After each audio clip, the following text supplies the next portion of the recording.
Yeah, there it is. Okay. Cool. All right. I think what we're going to do now is we're going to fade to black and get started, everybody. Jan, if you want to go to YouTube, we're good. Go to YouTube. Hello, right YouTube. Now. Hello, YouTube. All right. We are going to start here after I do this countdown. Make sure I got that button ready. Got that good. Okay. Starting in 5, 4, 3. Yummy like a gummy bear.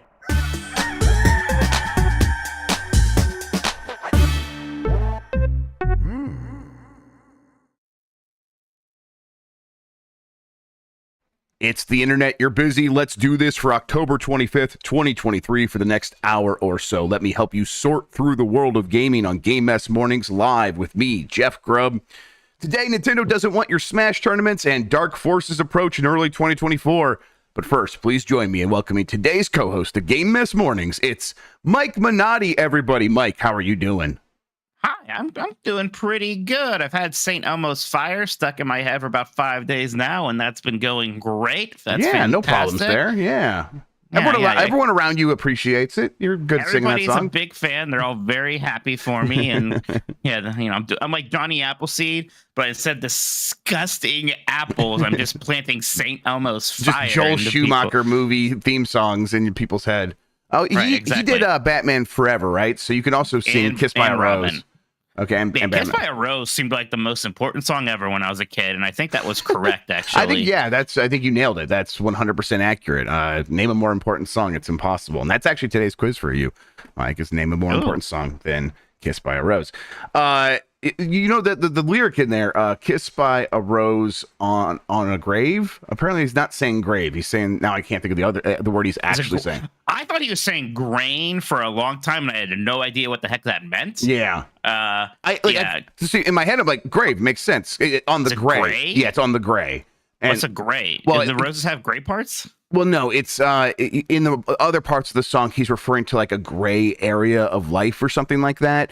And so it's like a reference to other parts of the song. But I was like, on the, you put roses on grave. Yeah, kiss on the rose. Sure. Yeah, that's evocative. But no, at the same time, when he's asked about this, he's like, if you think it's grave, that's fine. You can, I don't care. Like, he really doesn't care how people interpret his lyrics. So Seal's got more important things going on. Seal's got more important, he's got more important things going on, including, well, at one point, Heidi Klum. Not anymore, but hey. Oh, wow. Yeah, at one point. Man, good for Seal, Heidi Klum, the Batman Forever song. I bet like the stuff in between there was fun too. Yeah. Probably wasn't just those highlights. Probably had a lot of fun stuff going on. Probably a lot of parties. Heidi Klum was like famous for those Halloween parties. So yeah, there you go. Yeah, she had like huge Halloween parties. So yeah, why do I know so much about Heidi Klum? I know I know a lot about Heidi Klum. You got me. All right, so let's explain what we do here. Most weekdays, I, Jeff Grubb, will help piece your gaming life back together. That includes breaking news and maybe even some of our own original reporting. For all these topics, I'll get the input of a bona fide expert who will make me look smart. If you were watching live on Twitch, welcome. You can always listen to the show later on podcast feeds by searching for Game Mess Mornings or find the RSS on giantbomb.com. You can also catch the show later with chapters and timestamps on YouTube. Hello, YouTube. Okay, we have a lot to get into, so let's start the morning mess with Nintendo is implementing restrictive new rules for fan tournaments. This is from Haley Williams at GameSpot. Nintendo has released a set of strict new rules for fans looking to organize small-scale tournaments around its games, which are defined in the new guidelines as community tournaments. The guidelines set strict rules around the number of competitors allowed, limit how much events can charge for entry, and set detailed restrictions on how in-person events can be run.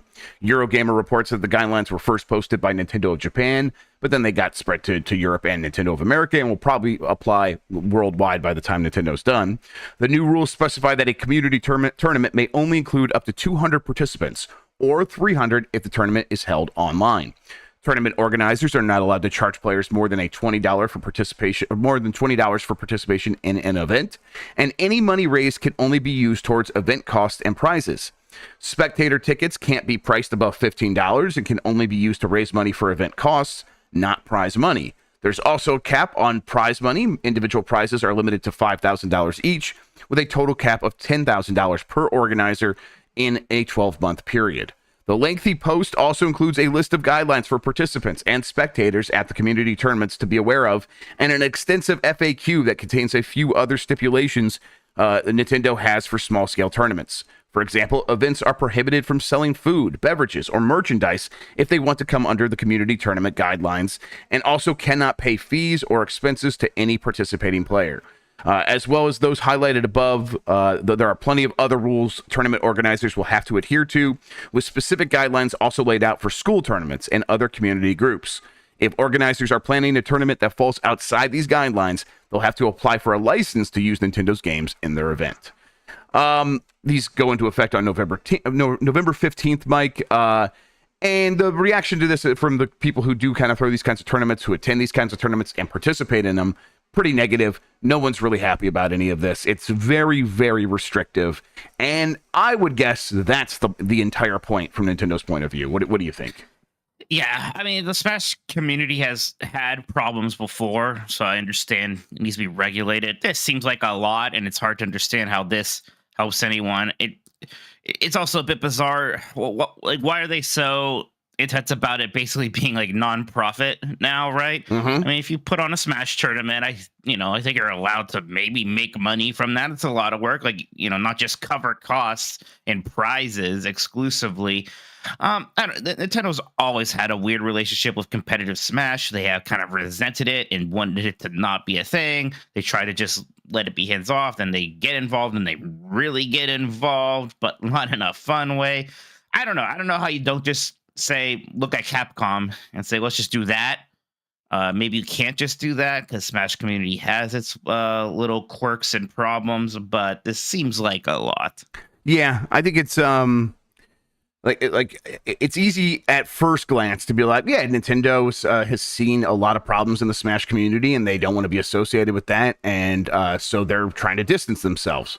This doesn't really look like distancing themselves. This just looks like trying to control everything, trying to make sure that they are in the way, and that everything has to go through them. And that's like, okay, that's not exactly the same thing as trying to protect yourself from a bunch of shitheads in the Smash community that treat people poorly or have had sexual assault allegations, all kinds of terrible things that have happened in that community, and rightfully should scare Nintendo, because Nintendo should take responsibility for that stuff if it's happening under their watch.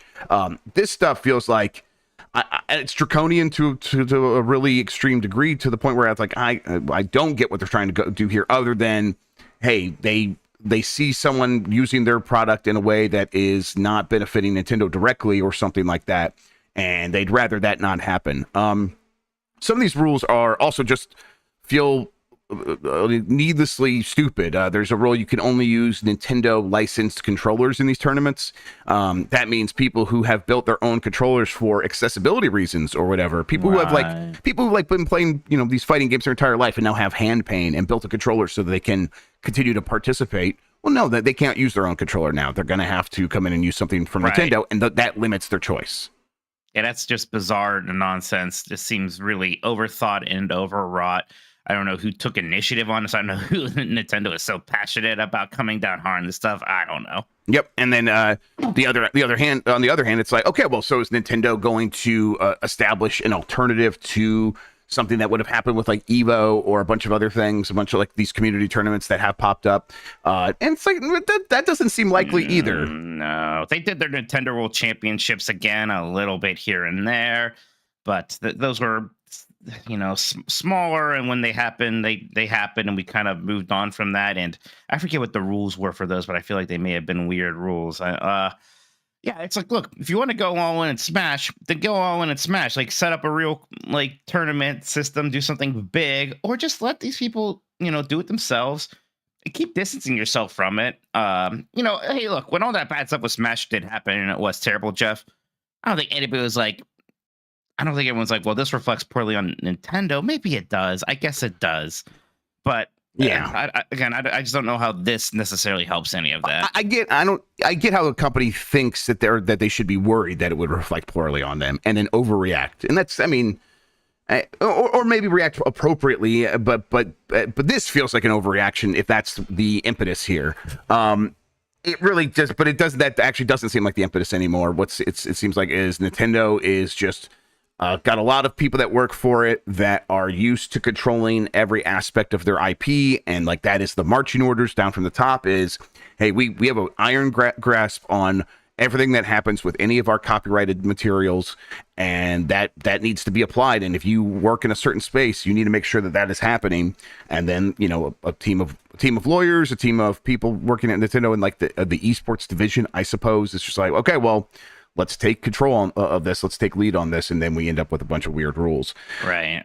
I don't know. Yeah, if you are someone trying to make a living playing these games, like competitively, it seems like, hey, maybe Nintendo's not the best bet. You kind of maybe have to get out of that ecosystem. Everywhere else is like getting a little bit better, at least in the fighting game scene, I suppose. Yeah, it depends. But yeah, Nintendo is pretty rough about that right now. I don't know. I imagine it's hard to make a living as a competitive Smash player if you aren't also a content creator on top of that. Yeah. I mean, the good news is Smash people aren't real people. And the Smash fans just don't deserve rights. So, wow, why don't you go play some more items on? Would you play on one of those level where like the screen scrolls and like a million like butts drop on you from the sky or something? That sounds like a fun party game for party people. It's funny, the people who love Smash with items and like the party stuff on only play ever it every play day. It like, yeah, you play it like 5 hours and then never touch it again. Then you lecture the rest of us who actually play it on the right way to play Smash Brothers. You know what? You should play Smash Brothers and how. Have you ever played in a tournament, Mike, for a Nintendo game of any kind? I played in a couple Smash tournaments, actually. They're small and local, I'll have you know. I mean, there was when Brawl came out, they did like official tournaments at every GameStop. And of course, because it was Nintendo, it was items on. And I think even random characters or something stupid, random stages anyways. Maybe it was random stages. But yeah, it was a nonsense tournament. I did not get very far in that. No. Oh, but if they had played the right way, you would have won, you think? Yeah, if I was able to pick my character and not have stars and full health tomatoes drop on my opponents, yeah, I may have done a little better. That's true, Jeff. Well, we'll pull for you next time. Yeah, if I'm in this scene, I'm feeling pretty bummed out about this, and I don't blame anybody who's having the reaction to this, because it is just Nintendo being weird, and I don't know if getting loud ever is going to change Nintendo's mind. It's the kind of thing where it's like, yeah, get loud now. They're not going to change their mind immediately, but in like 2 to 3 years, it'll be like all these weird things that Nintendo do, like the Nintendo Partner Program. Remember when they would like take money from people's YouTube channels and stuff like that? Like they stopped that after like 5-6 years.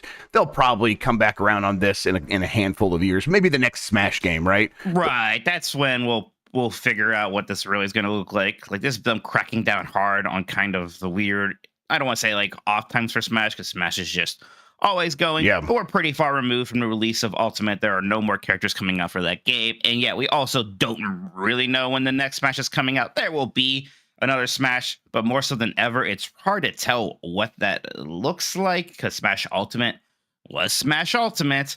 And it seems like the safe thing to do is to just basically port that game and add a few more characters. I'm leaning towards that take that you had, like, because I think we talked about this a bunch before, and now these days I'm like, I think the whole next generation could go by with a Smash Ultimate Deluxe, and that would they would probably get away with that. Just add a few things to it.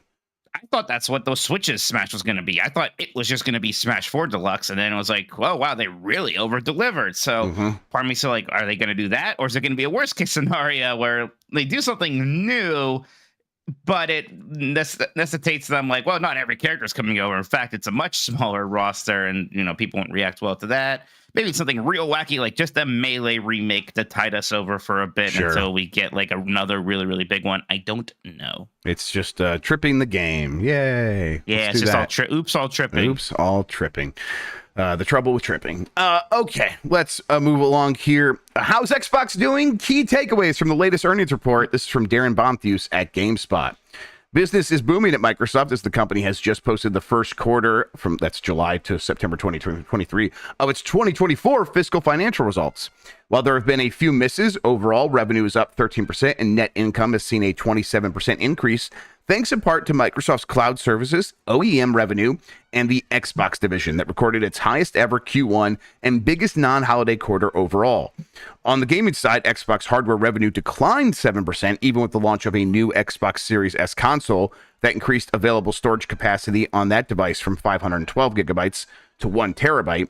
The good news here is that Xbox content and services revenue rose by 13%, and overall gaming revenue is also up 9%. While Game Pass numbers still aren't being shared by Microsoft, it looks like that subscription services is still on the rise. So, Mike, picking apart these Xbox numbers a little bit, the console down year over year, I think it's really hard to figure out exactly what that looks like until the reverberations from coming out of the pandemic, whatever, settle a little bit. Because even PlayStation was down last month, according to the Circana report. But I still would have expected that to be up. But whatever, they're making a lot of money, and you don't need an Xbox to play Starfield. You can do a PC or the cloud. Is that how you read this, though? I don't know. I mean, a little bit of that. We've talked about this before, how Microsoft is kind of de-emphasizing the actual box in the Xbox. And you could see the benefits of that strategy. You could sell more games, but you are de-emphasizing the box. Maybe there are going to be fewer people out there who feel incentivized to go and actually buy an Xbox, even when you are launching your biggest game ever, right? I mean, if not, a holiday is going to be a holiday, but if not this month, when's the next time we're going to have a single game that's going to potentially help give the consoles a big boost like this? Yeah, and I suppose a new Xbox Series S, maybe that does well and does fine, and it's sold fine in terms of units, but it costs less than an Xbox Series X that maybe was selling better last year. I mean, you can find a way to make it make sense, but I think the Xbox should be in a position right now where you don't have to try to finagle things to make it seem like they're still growing in terms of Xbox console sales. But their stated goal has been to grow their overall footprint of what their software and services do, and that is growing fast. It's growing quickly. Obviously, that's built on the back of Starfield, and they're not going to have another Starfield next quarter or something like that. But this needed to hit, and to have their biggest quarter ever that's not a holiday quarter, that's a good sign, and they should be able to carry that momentum through the holidays, right? Yeah, no, absolutely. Right. I mean, big third-party games like Call of Duty and, some other things, stuff that even came out this month, like Assassin's Creed. And don't forget about Avatar. Never will. I never will. Yeah, no, they're going to do just fine this holiday for sure. Let's see here if there's any other details from this story. Yes, with the acquisition of Activision Blizzard now finalized, Microsoft can also focus on growing the PC Game Pass subscription base. As back in October, Microsoft Gaming CEO Phil Spencer admitted that the console subscriptions have begun to slow. We'll talk a little bit about Blizzard here after the break, being the Pixar of games, according to Xbox. Yeah, well, they both aren't quite what they used to be, huh? Yes, exactly. I thought you might point that out, and I think that's accurate. But Microsoft is definitely in a stronger position now than it's ever been with PC gaming, thanks in huge part to Blizzard, but also to Activision. Do you think PC Game Pass can grow to the point where it's just as important as the console and console Game Pass? I mean, you don't see why not. It's hard to imagine why more and more people don't become PC gamers, Jeff. I guess it's hard to quantify that necessarily. I know I spend a lot of time on my PC, these days. Something about this console generation, which, I'm not saying that it's like a flop of a generation. Of course not. These are both good consoles, but I kind of came in with real high hopes for it and a lot of enthusiasm at first to, already be at this point where we are now, where there are games that come out and they are running great. They're looking great. And not all of that is on the hardware, of course, but a lot of times they do just run better on my PC, actually. And it's like, well, why am I so worried about these consoles now? PlayStation does have the exclusives, so that makes some sense there. And even though Microsoft is doing the nicer thing by letting me play all these games on PC day one, again, it's like, well, why do I have an Xbox? Mm-hmm. Yeah. Yep, I'm kind of right there with you. Where I'm like, both these consoles I don't play too often. I've been playing my PlayStation 5 recently a lot because of Spider-Man, and then got some codes for it, so I'm booting that up a lot recently. But other than that, it's like, yeah, I'm on the PC constantly, the Switch, and then the Steam Deck and the Roger Ally, which are also PCs. Playing a lot of those. But yes, as you pointed out, of course these consoles are doing well. They're well liked. They do perform well. They're fun. They're easy to use, and they're powerful enough. But yeah, you could see the potential for a PC Game Pass to sort of keep growing for Microsoft. But again, it's like, does it have that ongoing network effect of what you get if like you get someone to subscribe to Game Pass on console, where it's like, hey, well, we're playing games every night on console and we're playing with friends, and then when we want to go buy another game, well, we're all going to go buy it on Xbox. And so on PC, if the PC Game Pass, if it's not on there and you're playing with friends every night, you're definitely going to go to Steam to get the game, or maybe some other, like maybe Epic even. Like, I don't think the Microsoft Game Store is like registering. So for them to like get the knock-on effects that you get from console Game Pass on PC, that just doesn't seem like it's there. So hey, they might be able to grow it, but will it be as effective for them growing overall? I don't know. Do you think, like, as we get more of these portable PCs like ROG Allies, more people kind of go to PC Game Pass from that as a way to get access to games on those machines? Do you think that's going to have an impact? I think it has not a massive impact, but it'll be a noticeable impact. And I think that was a big thing with the Asus when that launched. A lot of people are like, that seems like the one for me, because getting Xbox Game Pass games running on the Steam Deck is this huge pain. And I'm subscribed to this and I want to have it on there, so I'm going to use this thing. And then people might see that like, oh yeah, that I can have this handheld and just have all these games and just go. And I think that will move a significant number of people, just not massive numbers. Okay, we're going to take a quick break, everybody. We got a lot more news to talk about on this episode. We'll get to all of it right after this.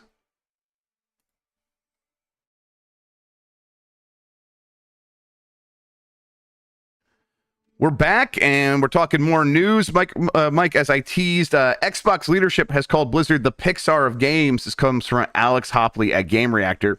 Recently, Xbox boss Phil Spencer headed down to Blizzard HQ in Irvine, California, to address employees following the acquisition of Activision Blizzard by Microsoft.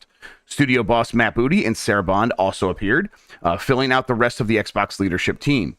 According to Windows Central, the meeting saw Spencer give a short statement to employees where he said Microsoft is striving to be a source of trust for Blizzard and wants to enable Blizzard to achieve its visions and dreams. Also, Blizzard was reportedly referred to as the Pixar of gaming. Interestingly, it doesn't seem like there was much of an Activision presence at the event, apart from a few images of the logo as posted online by Activision's EVP for Corporate Affairs, Lulu Ching Mercervey. Yeah, okay, so Mike, I get the comparison, and of course I get why, if you're Microsoft leadership, you say this sort of thing, but the reason I include this story is because you are the most Blizzard-pilled person I've known, like closely, and then you're also into Pixar and Disney. Like, how does that comparison make sense to you? What do you see as the future for a Blizzard?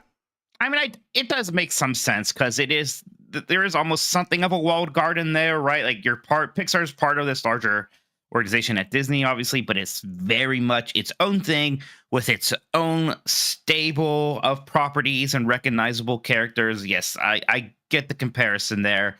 But just like how Pixar has been in a decline and has, been struggling a little bit and clearly not in their golden age, Blizzard is in a pretty weird spot right now. Overwatch 2 seems like, in general, that has not gone well.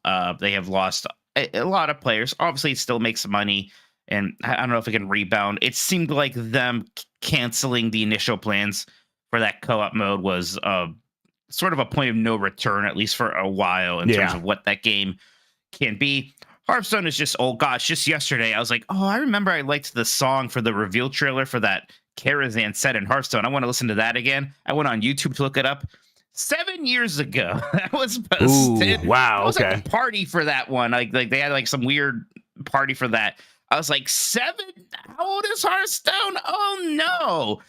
That's messed up, actually. Yeah, that's messed up. Hearthstone still, again, makes money, has fans, but it's not this giant thing that it once was. I mean, like, even the most successful live service games, like, there's going to be exceptions, very few exceptions, but the most successful ones, 5-6 years after that, there's going to be a significant tail, and it's going to trail off. So yeah, that's not too surprising. But it's like, the question is, like, does Blizzard have the capacity to sort of do what it's done in the past? And it's like, after a 5 to 6 year period, it's got something new. or it has a sequel that is going to push everything forward and get everyone excited again.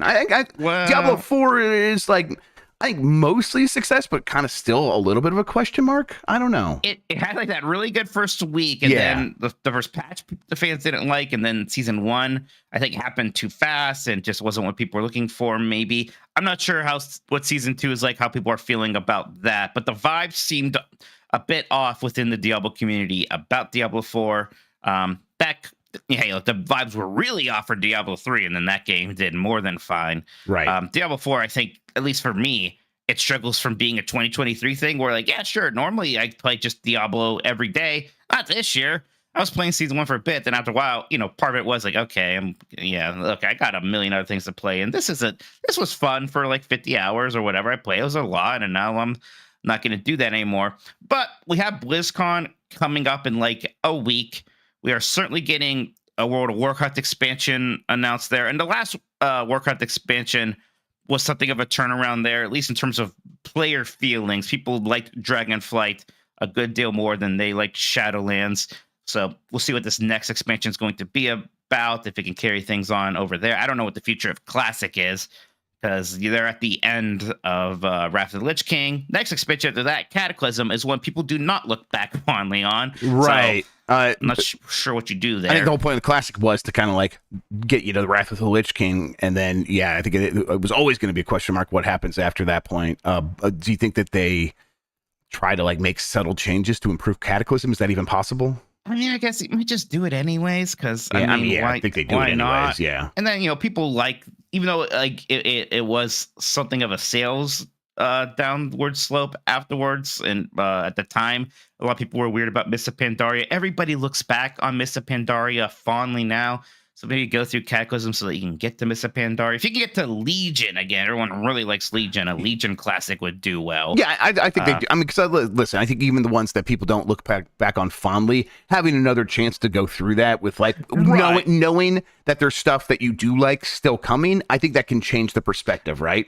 There is still something novel about just playing through these, because you can always go back to that content, but it's never the same as when it's new content, and the game is designed and balanced around that. So even if it is like lesser expansions, there is something inherently fun to that, and there will be an audience for that. They could probably just keep Classic going at this cadence, where whatever expansion comes out is like the one from like 5 expansions ago, and people will have some reason to hop in there.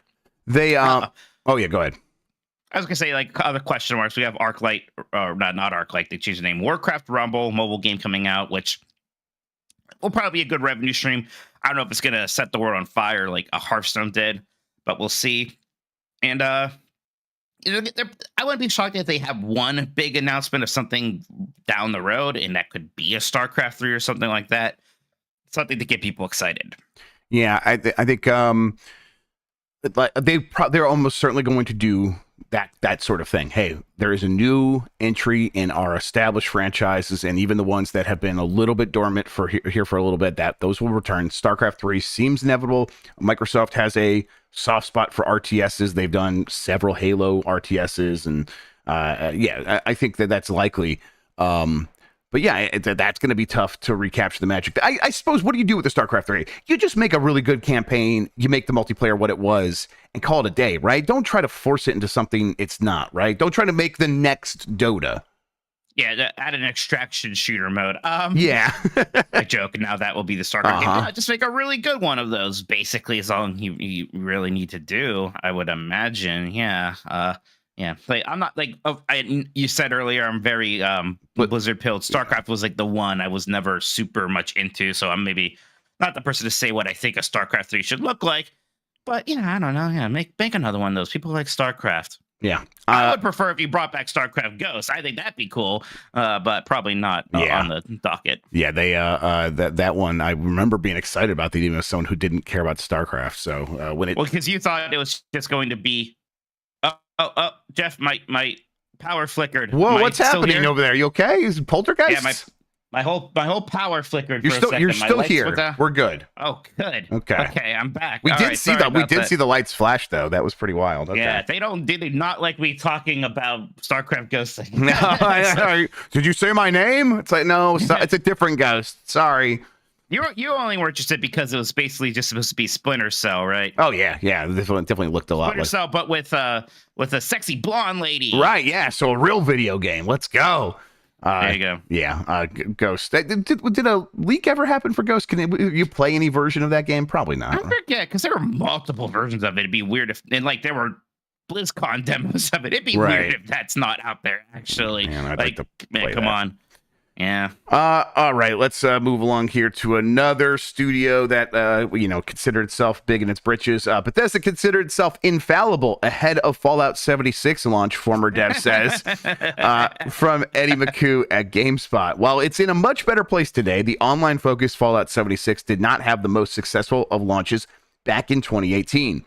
Fuck, that's 5 years ago. Designer Bruce Nesmith, who has since left the company, said in an interview with MinMax that Bethesda believed itself to be infallible at the time, given the track record of the company's past games, and wasn't as focused as it should have been. Fallout 76 was one that I definitely struggled with. I think the company's aim was not as focused as it probably should have been, and you can see the result in the way that it entered the marketplace. To a certain extent, our own hubris caught up with us. We had so many, not just successes, but literal games of the year, industry-wide accepted games of the year, not just in our own heads or in these two little magazines over there, but everybody is saying this is the game of the year. We started to talk ourselves into the fact that we were infallible, that there was nothing we couldn't do. Clearly, that was wrong. Nesmith worked themselves into a shoot. Nesmith went on to say that although Bethesda higher-ups kept pushing studio director Todd Howard to add multiplayer and online elements to its games, the idea to make Fallout 76 an online game actually came from the fans who were asking for it. Nesmith said Bethesda higher-ups would ask to, now I'm just repeating a thing that I must have pasted twice.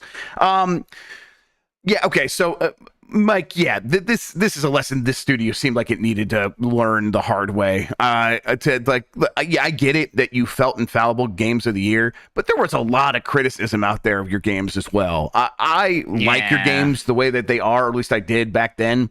But how are you not also hearing the people going like, I can't play this because of all the bugs and stuff, and Bethesda always launches broken games and along those lines, and it's like, well, you had to be ignoring that if you're like, well, we can't do anything wrong going into Fallout 76, because all the stuff that went wrong is the stuff that's like, oh, we could see this coming as people who play your games. Well, I could see this happening.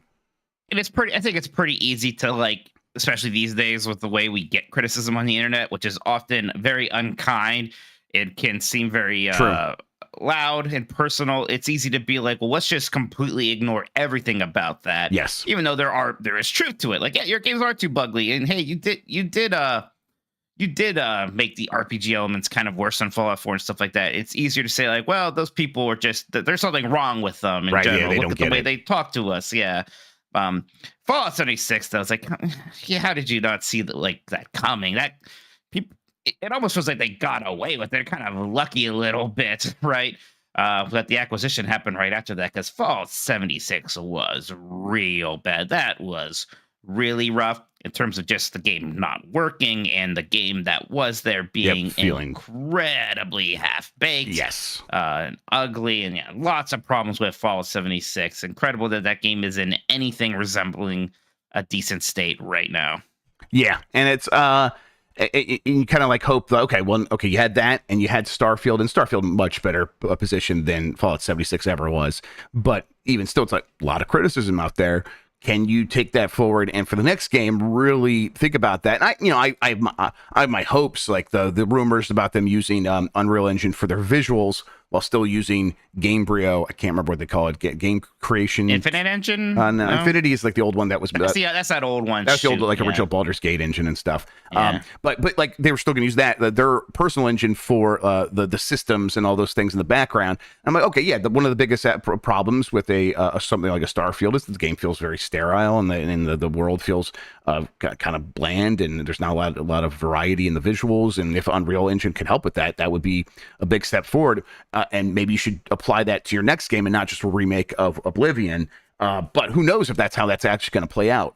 Do they realize that that's important and they're going to carry that forward? Or are they going to be like, well, that's just for the remake, and for our next game, no, we're sticking with our own engine. We'll make some more improvements on what we did with Starfield. That game sold all these copies. We're doing just fine. And it's like, well, I hope you're listening, because I still hold out hope that some of your games can really hit in the future. But coming out of Starfield, it's like, you're trending downward, I think, overall. And are you going to bounce back from that?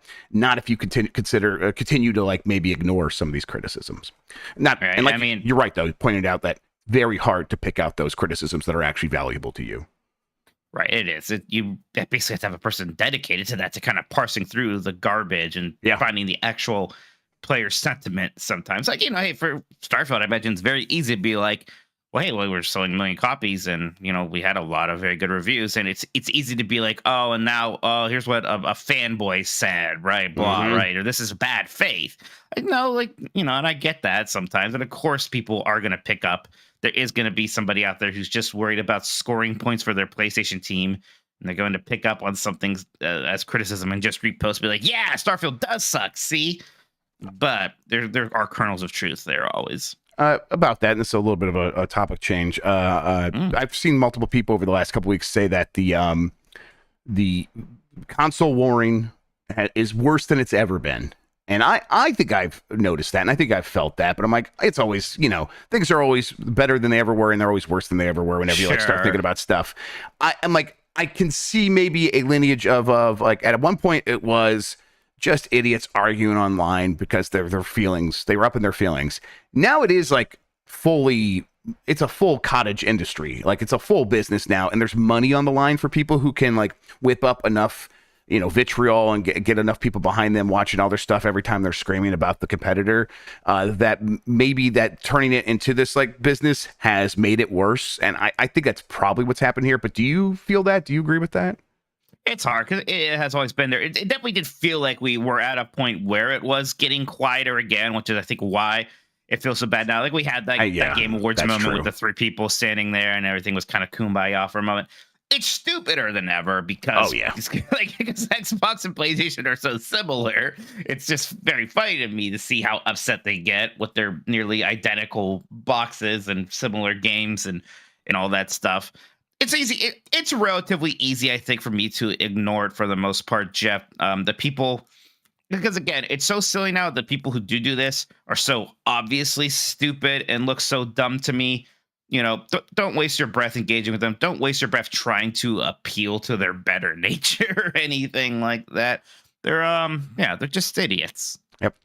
Sounds right to me. All right, here's a favorite of ours. One of Star Wars' best first-person shooter games is getting remastered in February. This is from Andy Robinson at VGC. We had heard about this, but we got dates now. Night Dive's Star Wars Dark Forces remaster has been given a February 28th, 2024 release date. The remaster, which was announced earlier this year for consoles and PC, will support up to 4K resolution and 120 frames per second, depending on the platform it's running on. It will also feature advanced 3D rendering, modern gamepad support, trophies and achievements, and more, according to Night Dive.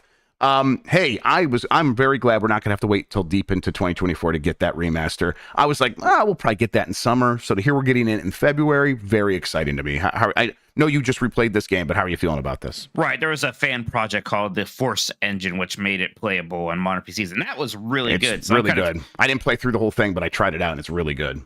So I'm kind of curious just to see how it stacks to that, I guess. Agreed. If it feels as good, if it somehow feels better, if maybe it doesn't, it'll be bad if it doesn't feel as good, right?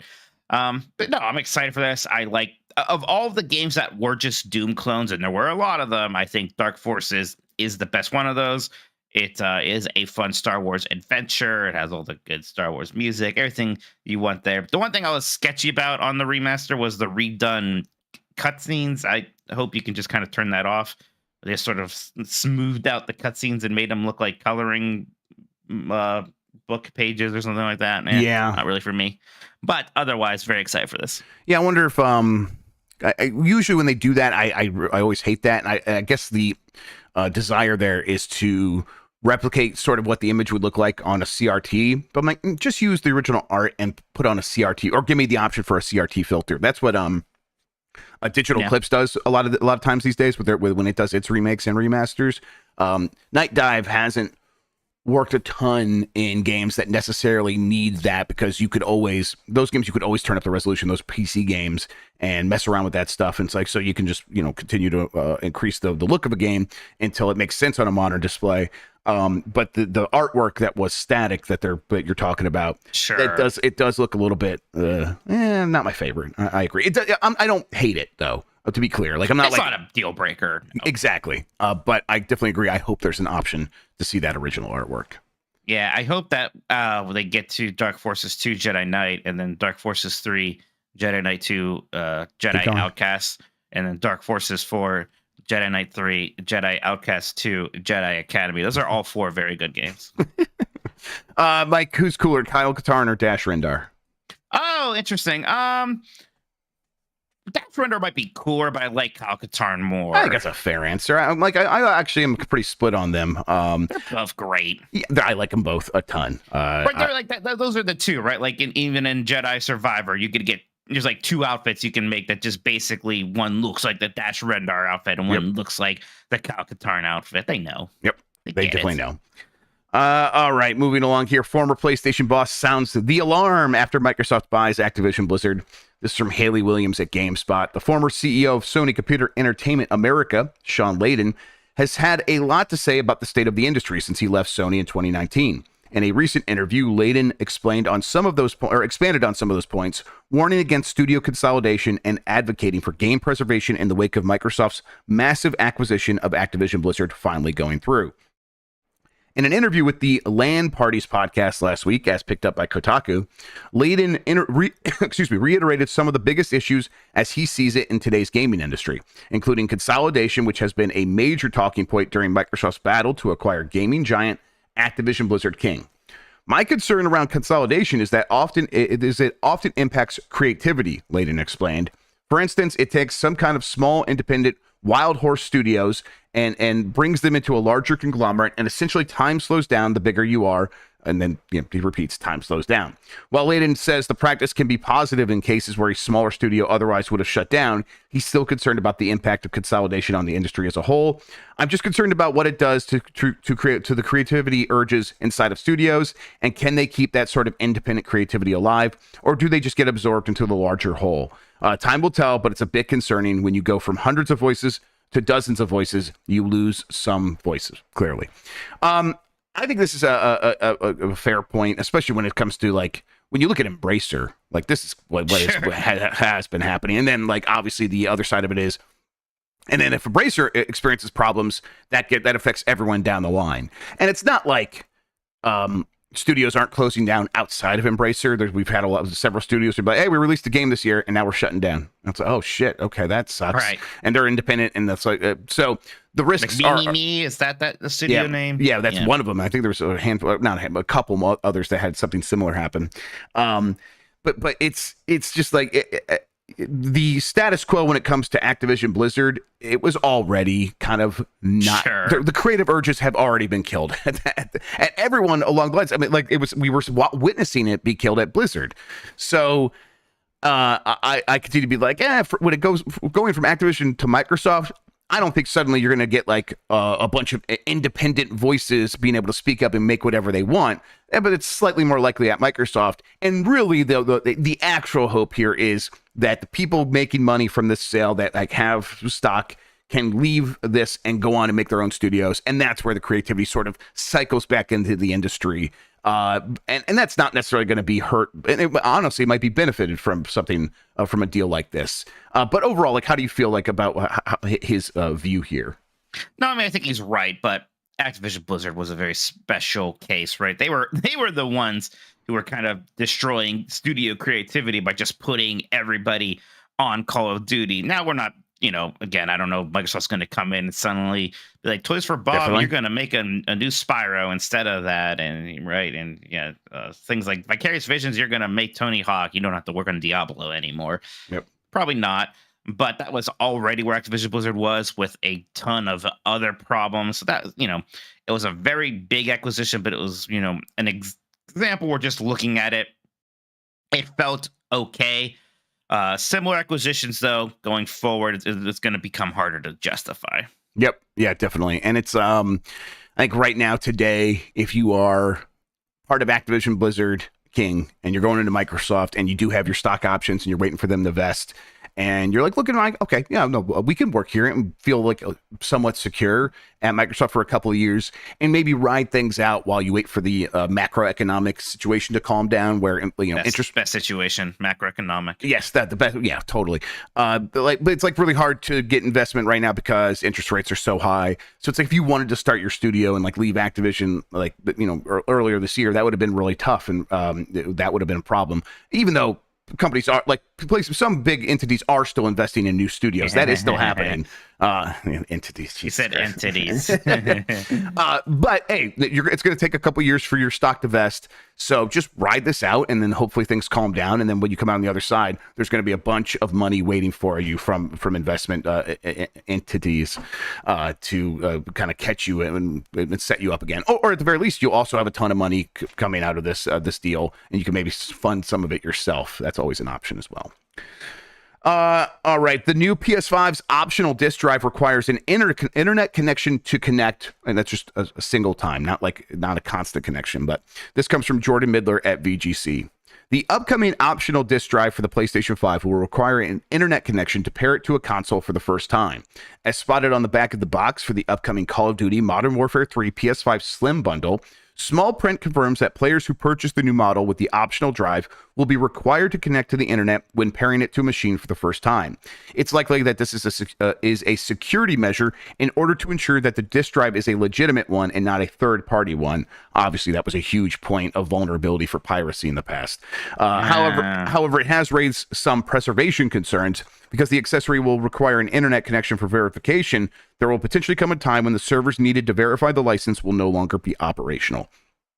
Does that concern you? Is this like a trend that worries you? I'll say the story goes on to explain this is likely due to the Digital Millennium Copyright Act, which says it's illegal to circumvent a device that is part of like the copyright chain on these devices, and so a company like Sony can get away with having like this this little device inside it's called a daughter board inside the PS5 that shakes hands with the motherboard. And I get it. Yeah, yeah, exactly. Cute, huh?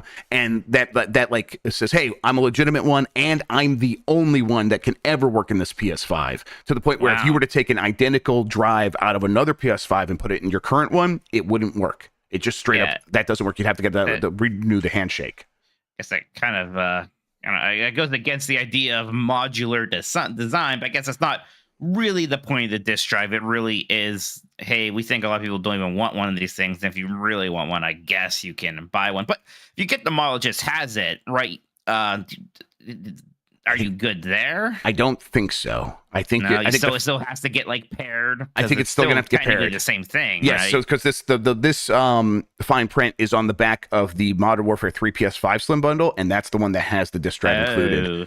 So I think the first time that you boot it up, now I think if you were to go out and buy an official disk drive, there's probably going to be some system involved to be like, okay, let's unpair that last one, pair this new one, but that's still going to have to reach out to a server. So people are saying, hey, eventually we're going to get to a point where someone tries to get a PS5 working in the future, one of these slim PS5s, and they go to use their disk drive, and I'm going to put a disk in, and it's like, well, this one was never paired, and the server is down, so now the disks are useless, and this PS5 is hampered because of it. And I don't like the sound of that, but it's like, this is the kind of thing where like, hey, regulation is helpful for these companies for copyright, and they don't think about the long-term support for these. That's like not even like a top 10 concern. It's like not even in the top 100. They're like, hey, no, we got to protect the profits now.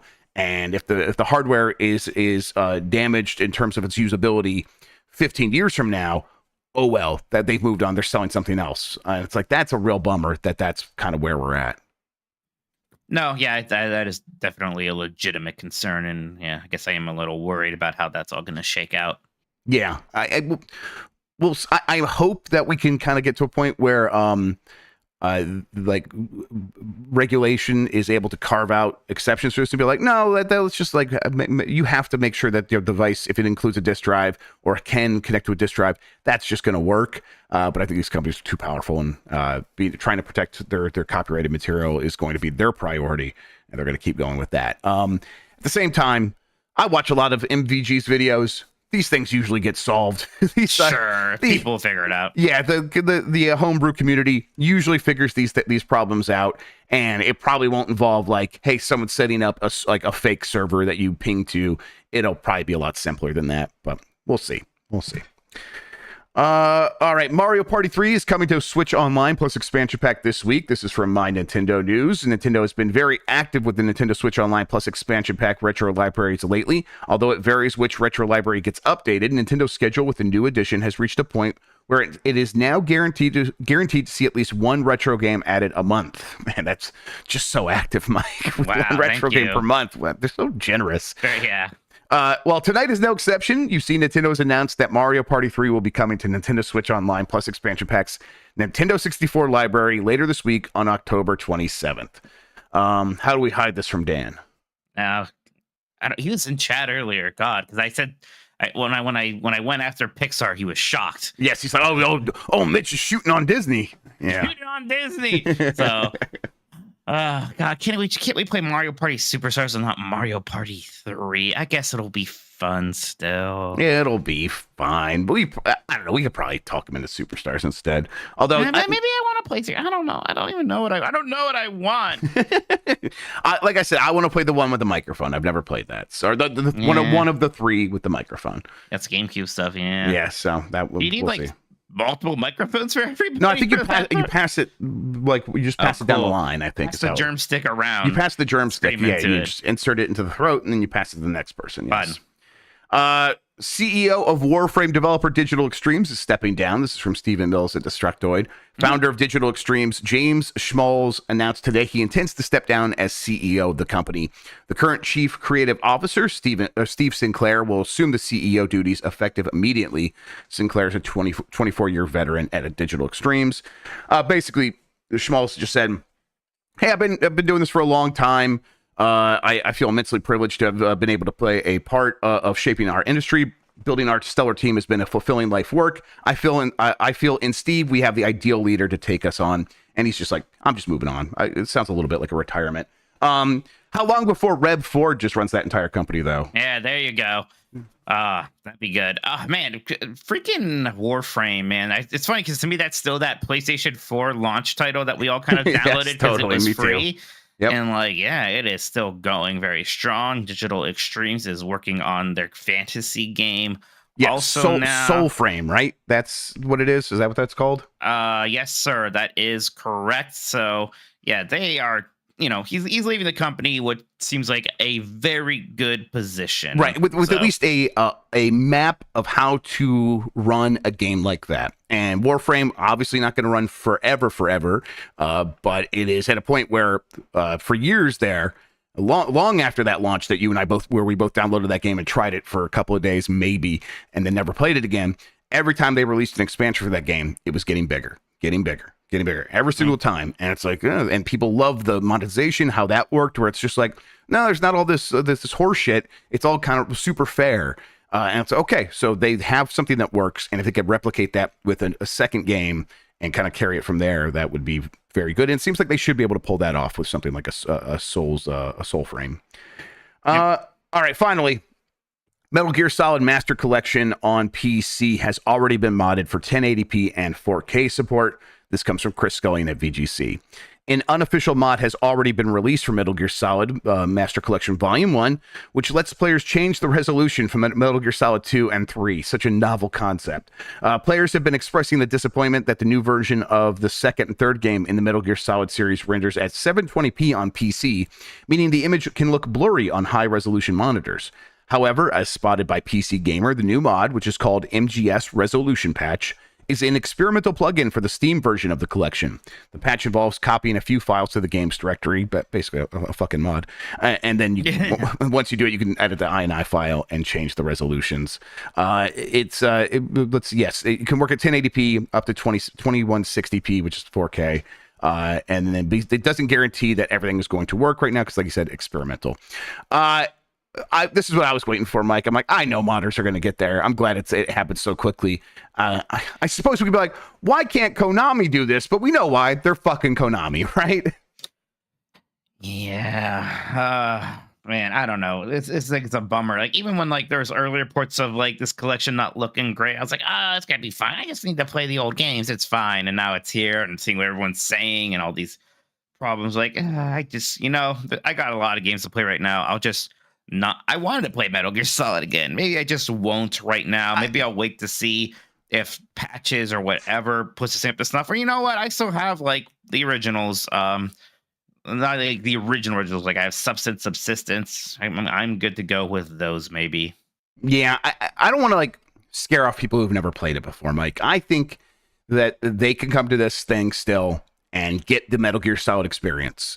It's not the ideal experience, but it's going to be good enough. I think that, hey, if you've never played these games before, go ahead, find find a copy of Volume 1, maybe when it's on sale or something. That's totally fine. But if you want to play these games, you can play them and you're going to get that experience. For everyone who has like played them before or has the HD collections from previous releases, yeah, this is a bad release for them for sure.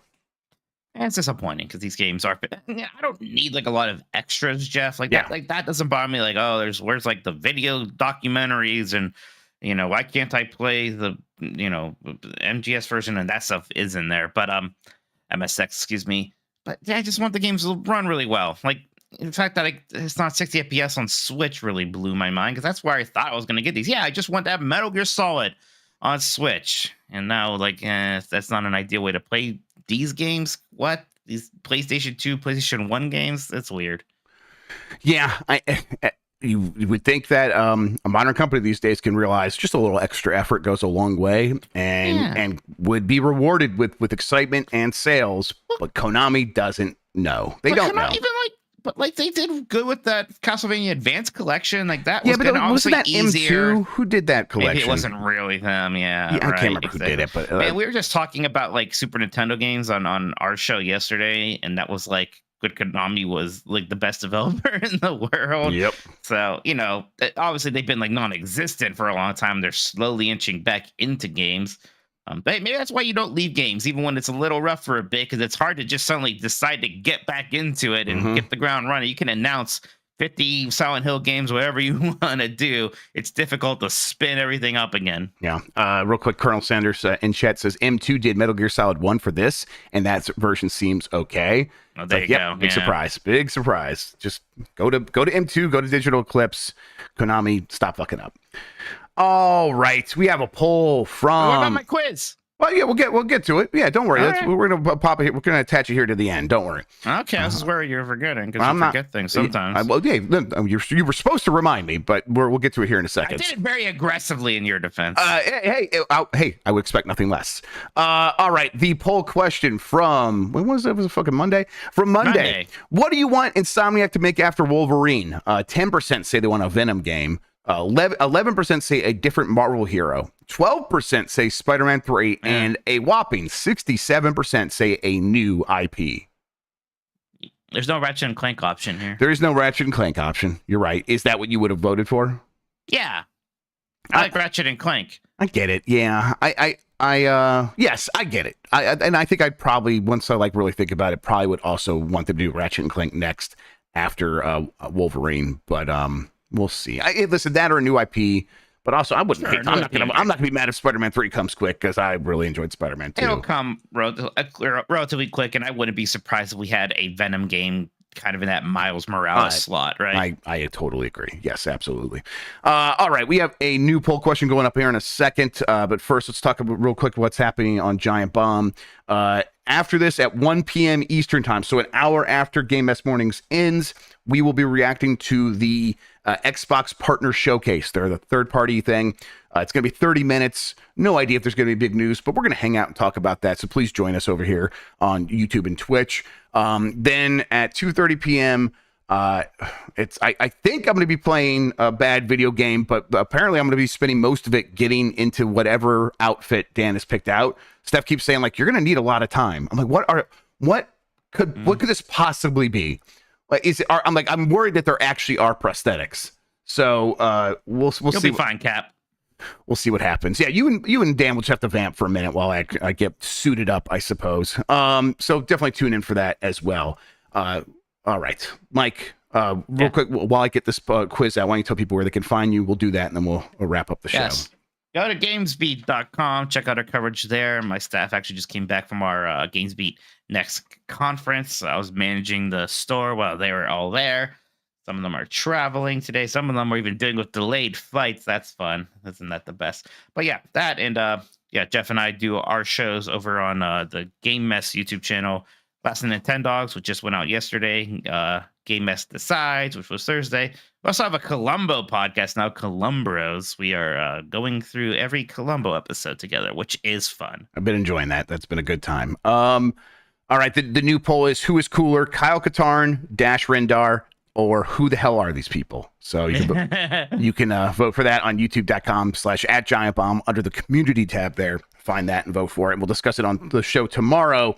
First, though, Mike, I have a list of the top 10 most streamed Disney songs. I want you to, and I think that you just think about it, what would be streaming now, what's gonna be popular. So from this year, or most streamed all time. All time, okay. And I think it probably comes from Spotify, I would assume. Yes. Okay. Let It Go has got to be on there. Let It Go is number 1. Yes, and I bet Into the Unknown also has got to be on there. That is number 6. So far, so good. We don't talk about Bruno. Is number 5. And Surface Pressure from that one. It does not make the top 10. Yeah, that's one bad one. That's a bad. You want we want to do 3 strikes? Okay, we'll do 3 strikes. I like that. I'm afraid to go too much older yet. There's definitely. I want to give you a hint about that there are 2 older ones. What's older to you? 90s, right. late 90s, and these are they're gonna be tough. But I'll say that at least one of them is a radio hit. All right, okay. But we still have to do You're Welcome from Moana. That is number 4. Yeah, and how far? I wonder if How Far I'll Go is also on there. I'm scared now. How Far I'll Go? Number 3. Hey, whoa. Yes. Okay. Shocked. Okay, a little surprised. I think that's a huge one with little girls. My kids listen to that constantly. Yeah, it's a very good song. Okay, good for. Okay. You know what? Number 2 one is tough because that's an old song that got re-released for one of these and is yeah, sure, in the live action version. No, it's a song that existed before the movie and then got used in the movie. Oh, that's a pretty good hint. And now I'm scared and not sure. It's a Pixar movie. It's a Pixar movie. Was it Life is a Highway? Number 2 is Life is a Highway for Cars.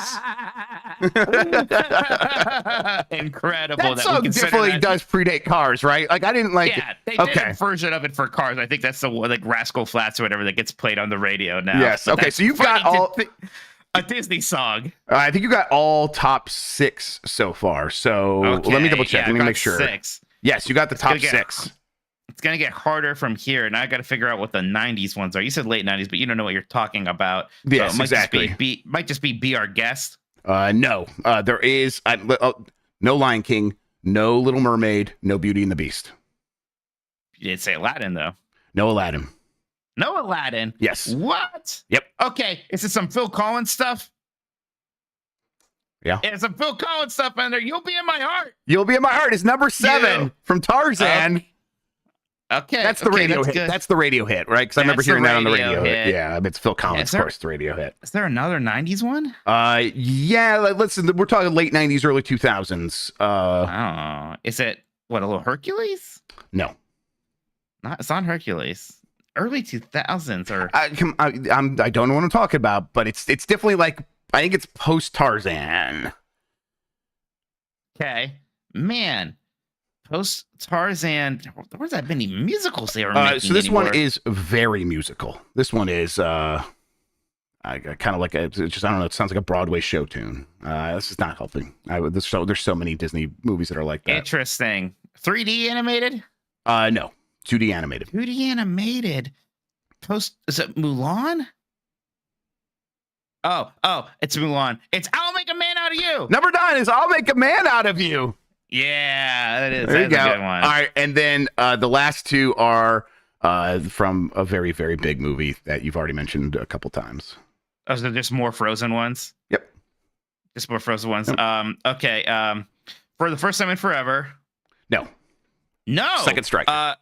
Wow, shit. Not for the first you time gotta in go. forever. You gotta go more broad than that. More broad than okay. I did Into the Unknown, and I did Let It Go. Do people like the Snowman song that much in summer? Because I don't like that song that much. It's fine. Yeah, probably not. In summer? Nope. Oh, I'm done then. It's number 8 is you want to guess more Frozen? Let's see. Well, if it's not in summer, it's not. Oh, the one with they sing together. It's not First Time Forever. It's one where the two people sing. It's crazy. We finish each other's sandwiches. That's what I was gonna say. I never met someone who thinks so much like me. Is that one? Is that Love Is an Open Door? Yeah. Okay. Yes. Okay. Yes. That's number 8. Love Is Open. And then number 10 is Do You Want to Build a Snowman? Oh, right. Yes. Right. That's the broad one. It's like that's a very catchy song in the movie. It's kind of weird to listen to it on its own because then in the middle of that song, their parents fucking die. Yeah. So but kind of gets sad. It's 1,000,000% just like kids turning on the Frozen soundtrack and just listening to the whole thing. I think is what that is. But Chat was trying to help. Yeah. Do you want to build a snowman? Do you want to build a snowman? Yeah. Nope. That was pretty good. There. You did really good. That's what I was expecting is to get a lot of that. So that was fun. I saw that. I'm like, I should just save this image. I saw it on TikTok, and I'll just save that, and we'll talk about it on the show sometime. All right, Mike. Thank you so much for spending today talking about video games and Disney music. Thank you for having me. Thank you, everybody, for listening. You're the best audience in gaming. Until next time, have a good one. Take care of yourself, and goodbye.